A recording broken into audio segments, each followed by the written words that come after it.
everybody. Welcome to another edition of the One Step Better podcast. I'm your host, Mike Schaefer, and with me, of course, is Dennis Matthew Patrick. Thanks a lot. The great Dennis. No one knew my first name until now. Really appreciate you taking the time to talk with us, or at least listen to us today, whether you're watching on YouTube or podcasting from Apple Podcasts, Spotify, all wherever podcasts get distributed these days. Really appreciate you taking the time out of your day to listen to us. Our hope for today, as always, is just to give you guys some nuggets of thought to think on a little bit. Hopefully to spur you on to get one step better, which is always our goal here at Patrick Accounting and Works. And so again, appreciate you taking the time to listen to us. We really appreciate it. Dennis Matthew, today, question of the week. Would you rather be hot or cold? I think I'd rather be cold. Why? I like forever cold. I always feel like I can get warm. When you're hot, you can never it's not easy to cool off. Yeah, I mean, I don't know. Kind of interesting question. A couple weeks ago, we had a foot of snow on the ground. Yeah, I just stayed inside. And it was super cold, and we're in wintertime, and so because of that, I'm ready for the cold to go away. That makes sense. I think I would say I'd rather want to be hot right now. Summertime, let's have this conversation in July. Let's have this conversation in July. It'll definitely turn to being cold. I think that makes sense. Because when you're cold, you could always maybe put on some layers. I feel like I can get warm. I can't always get cool. Yeah. Part of that's your hot flashes, though. Getting old, menopause. Yeah. Yeah, all those things. The hot doesn't really bother me, though. Unless it's like baking in the desert where there's the sun is beating down on you and you don't have any shade or anything. I've never had that feeling. I don't know that one. But I lived in Texas for 6 years, which is practically the same thing. Yeah. Texas. It's as desert, close as you can get. Yeah. I mean, it was 100+ degrees for, 120 days of the year or something like that. That's why you moved away from Texas. It was nuts. I mean, I remember once I took the kids to the playground and there's signs on all of the slides. Don't touch the fruit. That say, hey, you can't play on this because you will burn. You'll get third-degree burns if you go down this slide. So they thought about that before they thought about it so much they put a sign up. Yeah, I would think that instead they would put a tent up or some kind of awning. New kind of toy. Yeah. Hey, don't write on this because it's metal. Remember those metal slides? Those are the worst. Especially the summertime, they would get 1,000,000 degrees. Yeah, I grew up in South Florida, so we always had the 3 o'clock rain till 3:30, and then everything got really hot and humid. Yeah. But I like the idea I can get warm.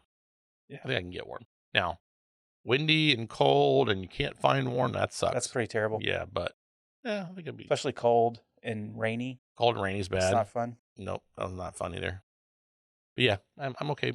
But I think to be fair to the argument, if you're talking about 110 degrees in the desert, no shade, you also have to talk about the cold being you just fell into the river in Minnesota in the middle of the winter, you and can't get warm. You're not going to get warm. So either you're just about dead. Both suck. Yeah, I'd say it.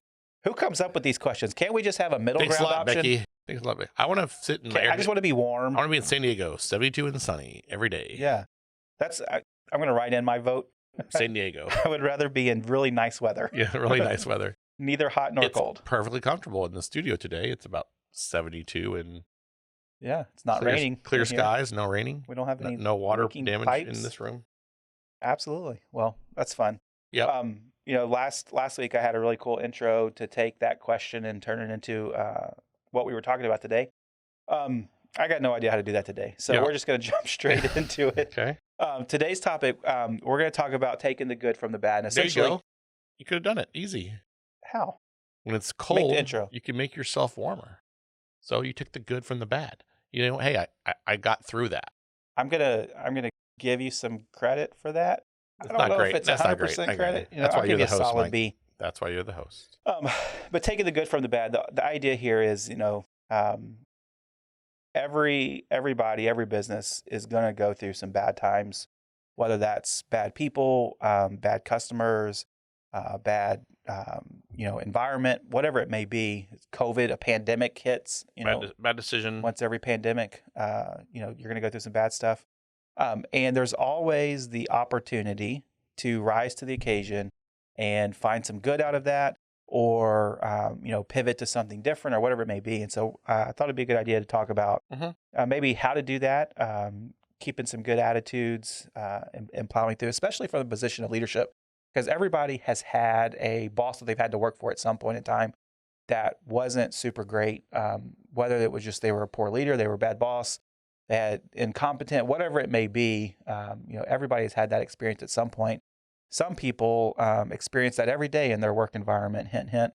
You got a bad boss that you're. I know, Mike. Your team terrible. Must terrible. Just be frustrated every day. No, right? To work at Patrick. It's not me. It's you. That's right. That's right. So Matt, tell me who was the? I don't want to say who. Tell me a little bit about the worst boss you've ever had. My worst boss is a former accounting firm partner that I worked for. It was just that they didn't communicate real well their expectations, and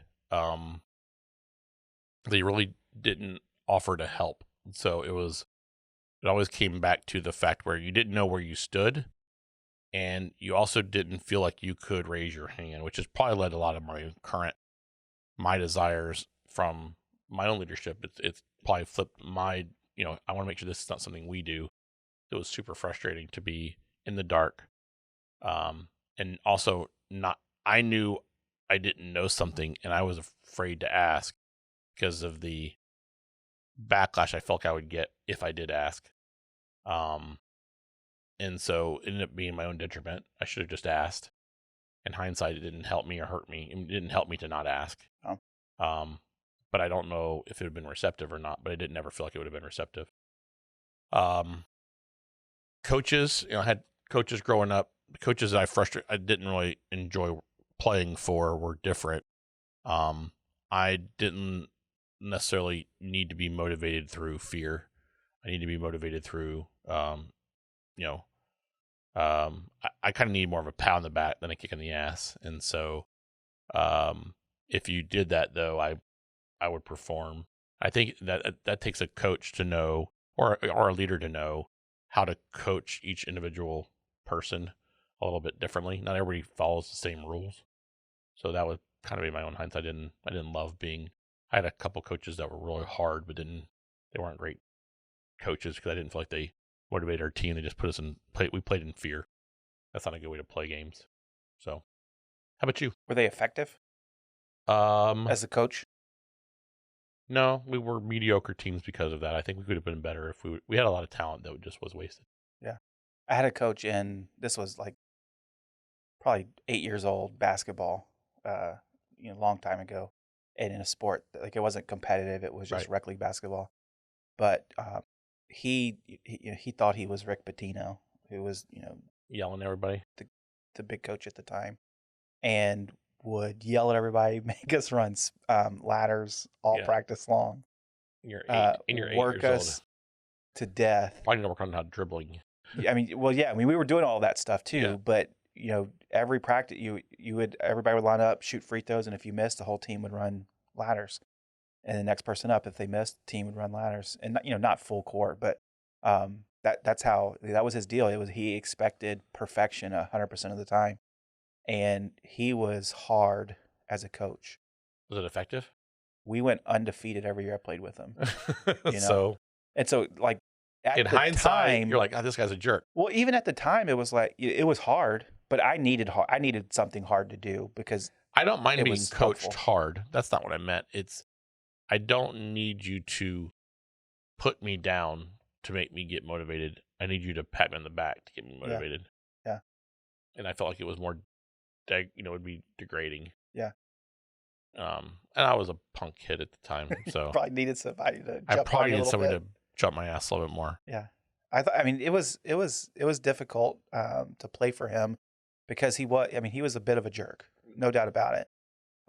But he had us playing super well, and in basketball, it's a sport where you can have one or two good players and dominate people, and we had a couple of good players and we dominated people.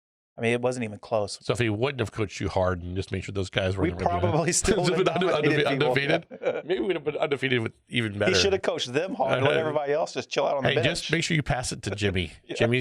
When you pass it to Jimmy, he shoots, he makes it. So that's a good start. Yeah. But the actual probably worst boss I ever had, I mean, I wrote down, when you were talking, I wrote down no feedback, no expectations, and no support. That's a pretty bad trifecta. That's characteristics of the worst boss I've ever worked under. There were very, very little, if any, expectations ever set. It was just go do your job. Well, I have an understanding of what I think my job is, but you've never told me if I'm on the right track or not on the right track. There's no real expectations or clear metrics to try to work towards, and that was always difficult. There were no feedback on if I was on the right path or not on the right path. There wasn't in the whole time I worked for him, which was multiple years. We never had a formal or informal sit down, stand up, anything in between. How you doing? Hey, this is how I think you're doing, Mike. Never, not a single time. And there wasn't any support. If I needed help, it was all right. Go figure it out and make it happen. There wasn't any, hey, I need XYZ done or I need this done. Can you help me with that? It never happened. And it was frustrating to work under that person specifically. But in the theme of the conversation for today, similar to that basketball coach that was just drive you super hard, there was a good that came out of that had some discipline or drove discipline into me. We obviously won a lot. That was fun. In the same way that particular boss that I had that wasn't super great, at the same time he was pretty successful by all the industry metrics of what people would look from the outside looking in. They would say he was successful, and because of that, I was able to ride some coattails and become a little bit more successful because of it, or at least from the appearances, which I know ultimately don't really matter. But it had the appearance of success because of it. And internally, it was like beating my head against the wall, like what in the world's going on? But externally, it was, yeah, man, you guys are doing great. And it's like, ooh, I always thought, and this we were great despite ourselves. It was, we look like we're doing really well. Yeah. But there's a lot of unhealthy leadership that's going on. And because of that main guy, that main person and his style, that filtered down to all of the people, all of his leaders below him, and then the leaders below that. And it was, from my perspective, it was not a super healthy environment. But at the same time, there was some good that came out of that. Yeah. And it took a while for me to change my mindset to you know what, regardless of what is happening, level above, I'm still responsible to do the best version of my job in the spot that I'm in. And that wasn't always easy, but no feedback, no expectations, no support. Yeah, when I think of this, boss, but when I think of the topic of, taking the good out of the bad, this is my 23rd tax season. Always during our busier times of the year. After those, so after January this year, we did what we call a postmortem. How did year end go? We'll do the same thing after April, after tax season. How did it go? What could we do better for next year? As we've explored software that we had to throw away, how did our decision process go? What do we like about this software? So we want to make sure we find that in the next one. Or, hey, that's not what we wanted. The support wasn't what we wanted, or the training wasn't wanted, or whatever it was.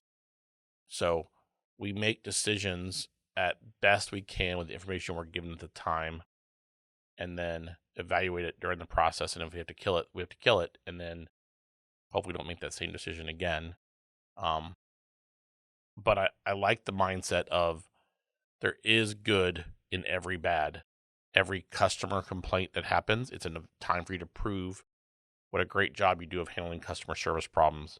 How do we not repeat that problem again? How do we make sure that we improve upon that the next time? We try to make sure if a client leaves us, we want to make sure we get feedback on why they're leaving us. what could we have done better so that we don't make that mistake again, and see if it was something that we did that we could, in theory, fix. Had an interesting conversation with a client yesterday about this. Actually, we have a client we lost, and it was simple as when we transitioned them from one manager to another manager, as one of our managers left, he just didn't feel like he had been ever introduced to them. And so the first thing he got from us was a bill for some extra work that we had done for them, which was an appropriate bill. That's the first contact he had gotten from us since that other manager had left. That was just not the best way to handle things. And so it allows us to have the opportunity now to go, hey, when we transition clients, it's important that we do these things. Mhm. I look at that as those are opportunities for us to prove ourselves. Every time if we mess up something on a client, it's the best opportunity we have to show what we're really about. How we fix things the right way. If we screw something up, we're going to own it, which is one of our values, but we're also going to fix it. We're going to make it as right as we possibly can. So I think that's what this topic's about for me. It's the idea of being, there is good in every bad thing that happens, There making a can bad hire or whatever it is. Yeah, there can be good, but it requires an introspective view out of a place of humility to understand that whatever the bad thing that did happen, it did happen, and therefore we can either learn from that Or and do actually it try to glean again. some wisdom there, or we can dismiss it as, well, that was their fault, or that's not really a big deal, or that doesn't happen ever, very often. And I think because a lot of leaders, I think, take that position. It's, that was a one-time thing and who cares about it? Or, that wasn't really our fault. There was a third party involved. You could always be dismissive about something, some kind of complaint or something that happens in your business that didn't go as well as you wanted it to. And I don't think that's very wise, because you lose an opportunity to really get some understanding that's beyond just, hey, when everything is good, everything is good. Right. And it requires you to be super in depth looking at things to find ways to improve. But when things go bad, you really get a picture of some of the holes in what's going on. Uh, I use we had this conversation a couple years ago, actually, as we were evaluating our success in hiring. And this is our own humility here, I think, a little bit, in that we had not been super successful of bringing on the right people and keeping them mhm. and developing them. And we saw a hole in our recruiting processes, in that we weren't necessarily, we were kind of hiring too late, or having the process for hiring too late. And it wasn't systematized enough for us to have a good evaluation for people over time. Tell me a little bit about what went into that decision of turning that good into bad, or bad into good. Yeah, took We the good and we the bad. turn a lot of stuff We good try to to bad. screw things up on We turn a lot purpose. of good to bad, but more bad to good is what we're talking about Yeah, today. yeah, like kind of what you mentioned there.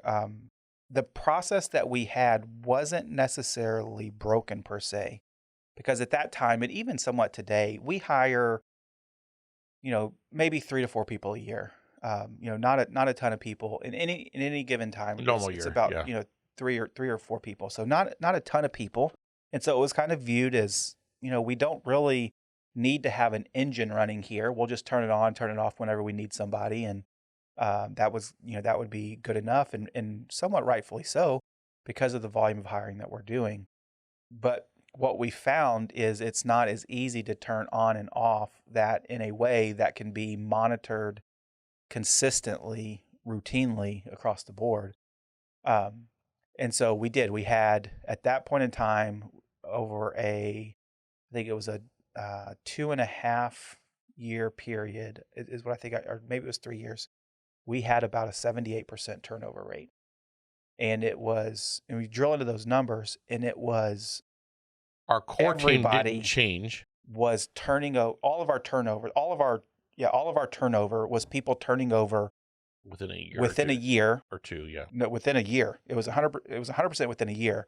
And the majority of that was within like 3 months. It was a quick turn. And it's not because we're, quick to fire people. That's not the reason why. But going back We were to making figure out what it was, we- we were going back and hiring people that weren't great fits for our culture. And so in seeing that, what we did to help to fix that is we identified exactly where our breakdowns were, and it was mostly on the screening process to see would this person, regardless of competency, would they actually work well here from a character standpoint? Do they fit into our culture from a character standpoint? Is it a fun personality? Do they enjoy people? Do they, have integrity, a high level of integrity? Those types of things. And so we put some systems in place to do a couple things. One, we are always hiring, always.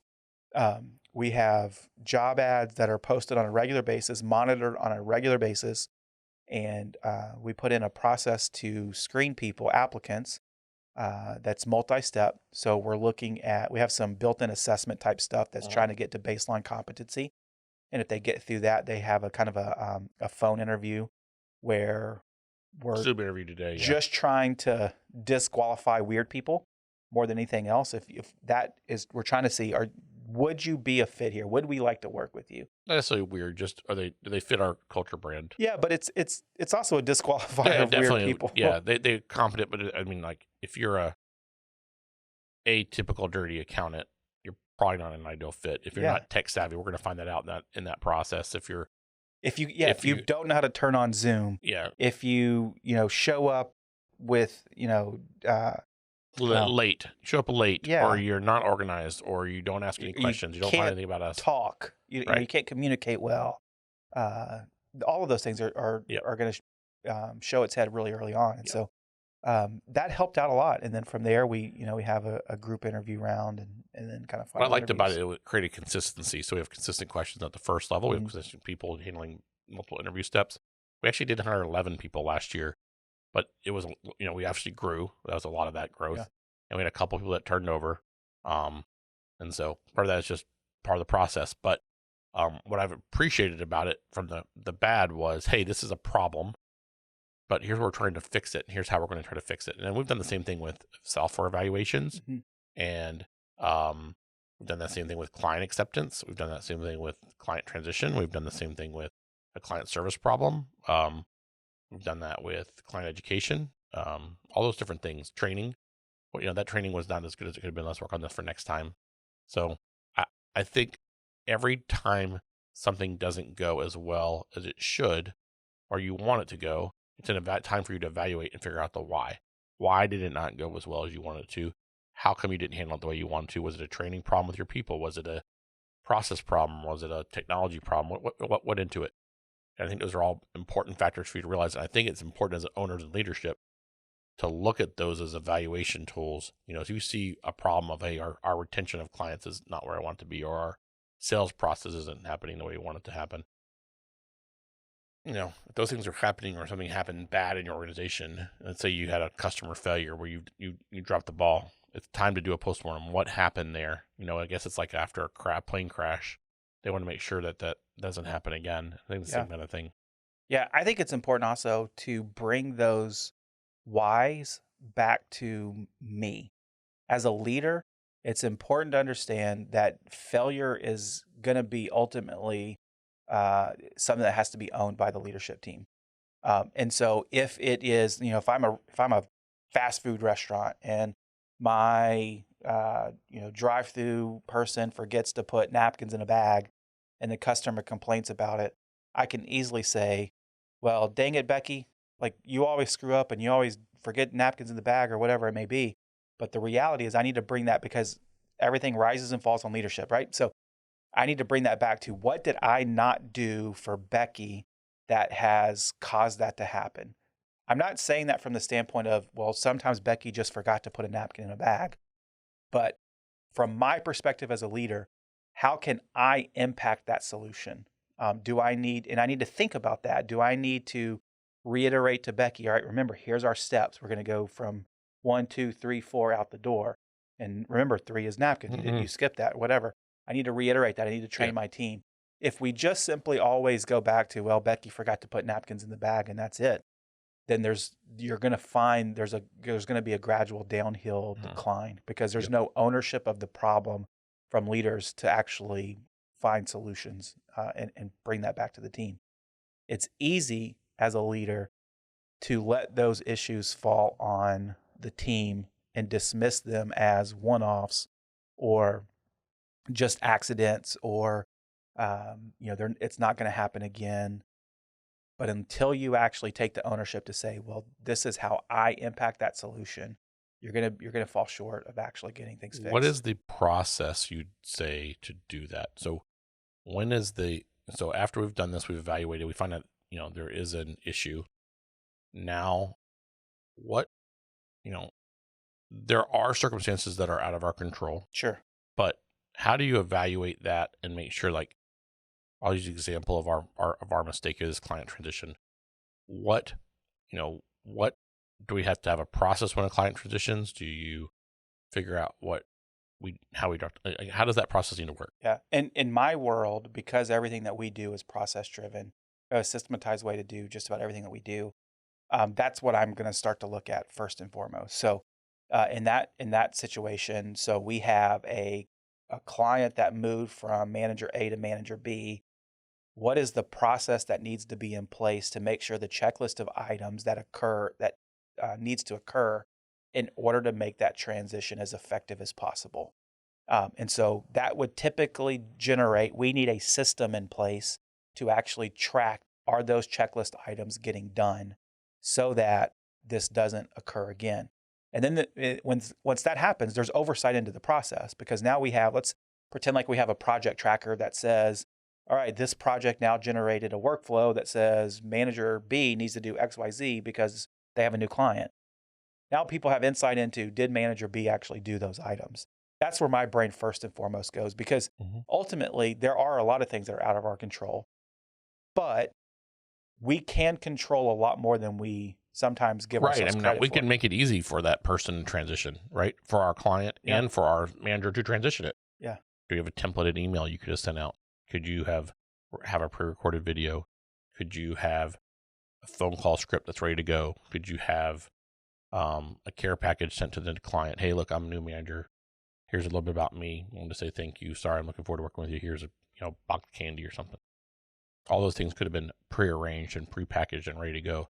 That client would have felt like, hey, these guys really care about transition. They understand this. That's all it would have taken. And that's part of it. And it once probably that's set would up, save that's us. normal process. That's how we would have done it. Correct. And that would have been something we could have had it easily managed. Yeah. So mistake on our part. That's a good idea. Yeah. We should do that. this. Becky, write that down. Hey, write that down. Yeah, write that down. No. Email. Phone call. Yeah. It's the reality of it. It would have been, we probably could have salvaged that client. Yeah. And we still will. We're gonna get them back. Yeah. But it's gonna take a little different effort. Yeah. A little more one-off process this time. Yeah. The process there, that's like I said, that's what I always want to go back to, is whenever those bad things happen, what was the breakdown in process that allowed that bad thing to happen? Which is, in our world, probably a lot of our listeners don't, they think, hey, we're an accounting firm or a payroll company, which is a professional services company. And so because of that, there's a lot of one-off stuff that happens. That's not, like, we're more like McDonald's than anything else. Right. There is a way in which things, not McDonald's, we're more like a Chick-fil-A than anything I want to be like a Chick-fil-A. Come on, man. From the standpoint of everything that we do has a way to do it, and there is a clear process to follow in order to do it. And it's a factory that's cranking out a widget. Our widget just happens to be accounting services.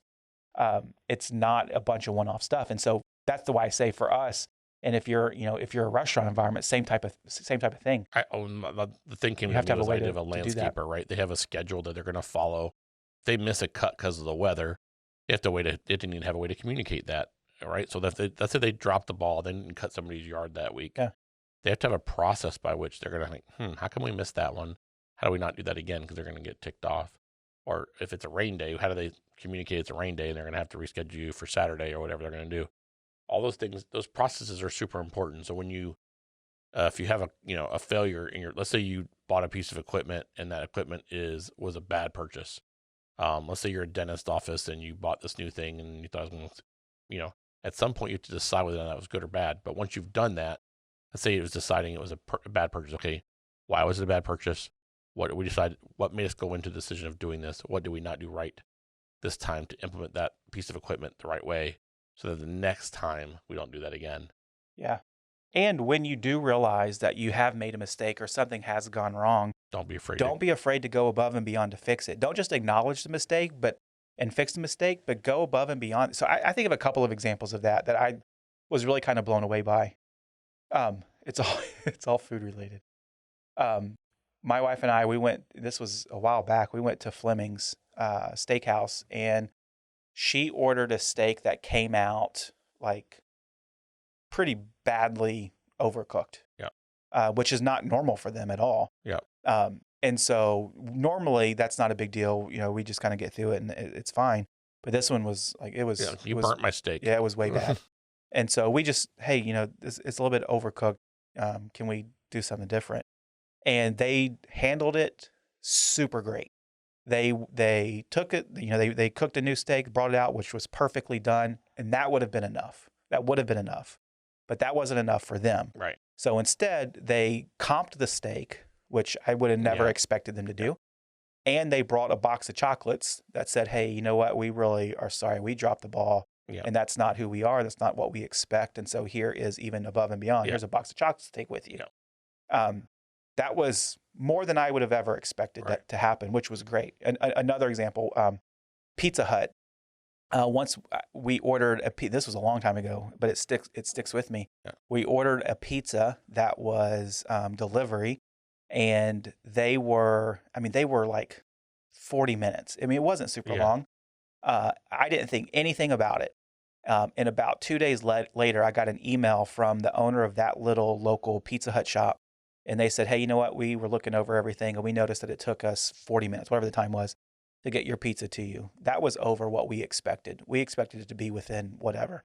And so to make that right, because we failed our expectations, not your expectation, but our expectation, we're going to give you a free pizza. And I didn't even realize anything was wrong. It was late. Yeah.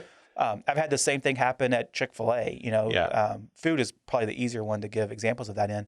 But I always felt like whenever somebody acknowledged that they made a mistake, even if I didn't realize it was a mistake, and they said, here's how we're going to fix it, and we're going to go above and beyond to fix it, that buys chips. Yep. That, getting everything perfect 100% of the time can't ever buy. Right. I agree. I mean, and as I look at, like I said, when we drop the ball on something and we mess up, we're human, we do mess up. When we do, it is the best opportunity for them to know how we truly care. So we had an issue a couple of years ago, it's been a while now, where the direct deposit wasn't going through. And we went around town depositing checks in people's bank accounts. We didn't, it was not a fault of ours. The software was down, but it wasn't not okay for them not to get paid. Yeah. And so I like that mindset of, okay, when stuff's not going the way you want it to be, what are you going to do so it doesn't happen again? And then how do you fix it and make it super right? Yeah. And for us, that's part of our culture. We talked about our values last week, and one of which was own it. And our team so buys into that whenever a situation like that pops up and it's, hey guys, you know what? Today's going to suck because software's down or, whatever it is. Today's going to really suck. Everybody sees that as an opportunity to rise to the occasion. Yep. And all right, it's going to suck, but we're going to make it the best version of today as we possibly can. The last one I kind of think of in this situation too is, okay, so obviously a lot of our restaurant clients have been hurt really bad through COVID this year, but it's allowed us a couple really cool opportunities to do something differently than we normally have. Number one, we had to embrace the third-party deliveries. That was really a big deal of understanding how we really going to manage our third-party delivery process. Also, how do we better manage our to-go business? How do we better manage our curbside business? How do we better manage, our communication with our team? So I'm assuming you had to improve your team culture tremendously of explaining to them why they're still going to be employed there because you're slower than normal. How you're going to communicate to them is super, it's a hard thing to do. But it allowed you an opportunity to show them that you're in this for the long haul with them and that you're here to help them. We've had a lot of clients that have done a great job of communicating to their employees, making sure they're taken care of, even if they were out of work, they laid them off. They still provide them meals or found them, help during the times, make sure their unemployment claims were easily handled. All those things go a long way. So even in the worst of times, I'm assuming a lot of these businesses are going to pivot. I mean, I look at like, I'll use Chick-fil-A again. If Chick-fil-A ever opens up their dining room again, it would be stupid because their They're curbside killing business it. is killing it. And a lot of their businesses are, you look at a lot of our clients are the same way. Their curbside business has saved them, and their to-go business, and they pushed catering. They pushed, okay, you can't do a normal catering event, but we can do a boxed meal, or we can do family meals. We can go get a food truck and get to your neighborhood. A lot of these people have been creative, and that's really what I think is, the point of this is, hey, this has allowed us to pivot in a way we never thought was possible. And now look what we may be able to do once we get back to normal. I now have a different stream of revenue to get. Yeah. Coming out of a pandemic, it really showed the ingenuity of business owners and leaders to be able to make things happen in their company. My piece of advice is if you're a leader and when bad things happen, your first reaction is to whine and complain and throw a fit. Nobody likes working for you. No. Nobody likes working for you. And you're not going to be able to move through things as nimbly as you need to if that's your default attitude. You got to find a way to change The that. optimistic side of me, I would say, is a good thing, but it's also a bad thing sometimes. However, when I'm thinking about this from a business owner standpoint, when stuff's bad's happening, it's your best opportunity to show your leadership colors. Mm-hmm. It's your job as the leader to be the leader. It's your job to decide, you know what? I think we're going to figure out a different way to do things that we've normally done in order to succeed through this. And be it either, a turnover problem. Okay, great. We're going to fix that. Or it's going to be, we're bringing in the wrong type of customers. We need to fix that. Or we're a restaurant and COVID's going on. Okay, great. What can we do to pivot? There was some creative stuff done this year. And it was awesome to see what people have really done. But it's your job as a leader to lead. And that's part of the job, you signed up for. When you decide I'm going to own a business, you're the leader. Yeah. And you got to be able to, you're going to do that either way. You're going to lead one way or the other. Poorly, it's either going to be or good or bad. Yep. And if your leadership qualities aren't super great, it's really going to show during times of crisis or when things are bad, however you want to call it. I think it was Warren Buffett that said, I'm going to butcher this. I think it was Warren Buffett. He said, when the tide goes out, you could see who's skinny dipping. And that's what, from a leadership, that's what I think about. It's whenever things get bad, when it's crunch time, your colors start to show on whether or not you're going to be a quality leader or you're going to be a leader that's just really disruptive to what's going on. And if you recognize, if you're out there listening, you recognize that you don't have the leadership skills, or if your first, hot-headed, quick reaction is always negative, I would encourage you to find some support people around you, whether that's, an executive group or whatever it may be, that has the influence to call you out on that crap and say, look, this isn't going to be okay, and coach you through how to better respond to those situations. Because ultimately, this worldwide pandemic seems to be continuing on a little bit. Yeah. And even if it wasn't, there's still going to be things pop up. There's another turmoil. Yeah. Something's going to happen. You're going to have a supplier happen. to break down. You're going to have an employee do something silly, or a customer doing something silly, and you have to react to it. It's your job as the owner to react the right way and handle the responsibility. I have been given, my leadership team does a good job of holding me accountable. I think over time it's, I have a tendency to talk out loud. I have a tendency to maybe react hot-headedly. And so it's important for me to not immediately react all the time and slow down a little bit. And I think that's really helped me have that mindset. Okay, my first reaction doesn't have to be the reaction. Tell people what I am talking out loud versus, hey, we're not making a change here, also is important. But all those things go into be a leader. Yeah. It's your job to lead. Be a good leader. Yeah. Be a good leader. It's not as easy as, it's not, hey, just hit the ball. It's it takes practice. It takes skill. It's a learned behavior, and it's something that everybody can improve on.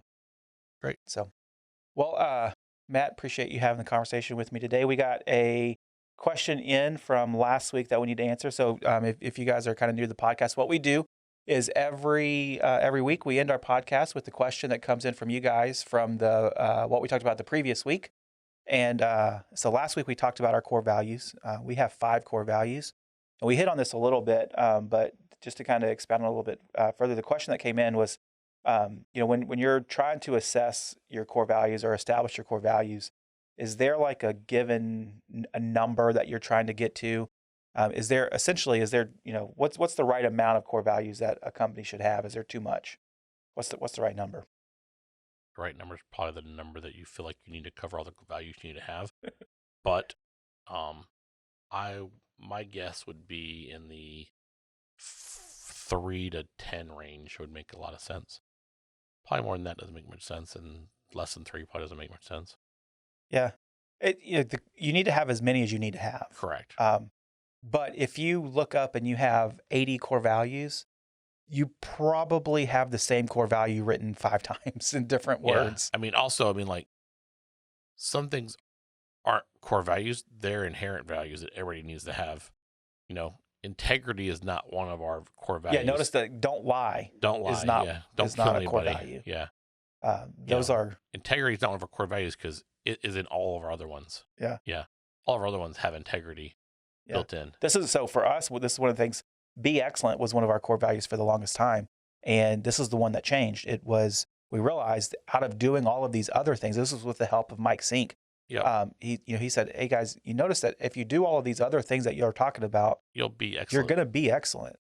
And it's like, and we beat that up a little bit, and eventually we took be excellent out of our core values, and I think we replaced it with passion for purpose. That is what I think. Either that or empathy for others. One of those two. Yeah, one of those two. Mm-hmm. And we realized that, we were saying the same thing redundantly. Correct. And there's no reason. I mean, like, the point of the values is just to have a vision of where you're heading. It's a guiding light. That's easy to remember for your team. That is all encompassing enough for them to know how to behave when there's a lack of expectation or clarification on how to behave. Yep. I know, I think it was the Ramsey group. They have like 27 or something like that. They have a bunch of them. They have a ton of them. I'm assuming they know what a lot of them know what they all are, but they may not. Yeah. And to me, that seems like a lot. Right. That seems like a whole lot. Yeah. And but I mean, they were named the nation's #1 place to work. Yeah. So they're doing something right, I guess. Those guys are doing okay, I guess. They'll figure it out. Yeah. They've only quadrupled in size the last 3 years. It's fine. But for us, 5 is the right number right now. Yeah. But like we said last week, if we feel like that ever needs to change, we're not going to be afraid to change it. It's like an amendment to the Constitution. That's right. 2/3 vote. Yeah. Yeah, good luck with the veto. With the veto power. Yeah, good luck with that one. Yeah. Today. So I would agree with you. I think 10 is getting on up there. I would encourage you, if you have like 15, 20, 30 core values, to really take a hard look at them and see, which of these is actually mission critical core value. And ask yourself why that's important and boil that down a little bit. It's like reduce the stock on the soup. Yep. Let it boil a little bit, and then don't ever take your first go at your core values and start printing them, because they need to. Put them in pencil at first. Yeah, with a couple of erasers. Yeah. So, well, thanks guys for joining us today. Really appreciate you taking the time to listen to our podcast. If you're watching us on YouTube, thank you for watching us. We would love to hear your comments. If we talked about taking the good from the bad today. We would love for you guys to reach out, send us a comment, send us an email, onestepbetter@patrickaccounting.com. You can find us on all the social media channels. They're all listed right there: Facebook, Instagram, Twitter, LinkedIn, YouTube. Give us a comment, give us a rating. We really appreciate it. And remember, like this question here, if we use your question on the air or in our podcast, we're going to send you some Patrick Accounting and Works swag, which is always going to be fun to receive. So thanks, everybody. Have a lovely afternoon, and we'll talk to you later.